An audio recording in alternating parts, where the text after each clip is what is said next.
వాళ్ళు రాసిన ఫిగర్ ఇది 8 కోట్లు.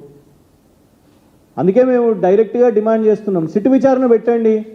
మీకు అన్నీ ఇవాళ ట్రైలర్ మాత్రమే, సినిమా మొత్తం ఎమ్మెల్యే గారి మొబైల్ ఫోన్లో మొత్తం సినిమా ఉన్నది. మీరు సిట్ విచారణ పెట్టండి. మేము ఆ సిట్ విచారణ సజ్జనార్ గారిని పెడతారా, శివధర్ రెడ్డి గారు ఉంటారా, లేదు హోంమంత్రి గారే విచారణ చేపడతారా? ఇట్లాగో వాళ్ళకి ఇదే ఉన్నది కదా, టైంపాస్. ప్రభుత్వం ఎట్లాగో నడుస్తలేదు, 6 గ్యారెంటీలు లేవు, హామీలు లేవు, డిక్లరేషన్లు లేవు. సిట్ విచారణ అంటే వీళ్ళకు అయితే ఏసీబీ, అయితే సిట్టు, లేకుంటే సిబిఐ, సిఐడి అన్ని విచారణలే నడుస్తున్నాయి కదా. ఇదొకటి పెట్టండి, ఈ విచారణ కూడా పెట్టేసేయండి, అయిపోతుంది. ఇంతసేపు మా మీదేనా విచారణ?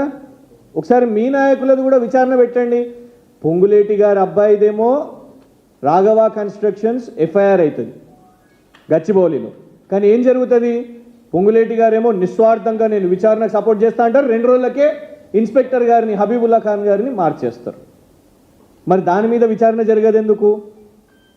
మొన్న కూడా మనం చూస్తున్నాం, కరీంనగర్లో కూడా కమిషనర్ గారిని మీ న్యూస్ ఛానల్స్ వేసినాయి. కమిషనర్ గారిని అక్కడ మంత్రి గారు ప్రెషర్ పెట్టిండ్రని,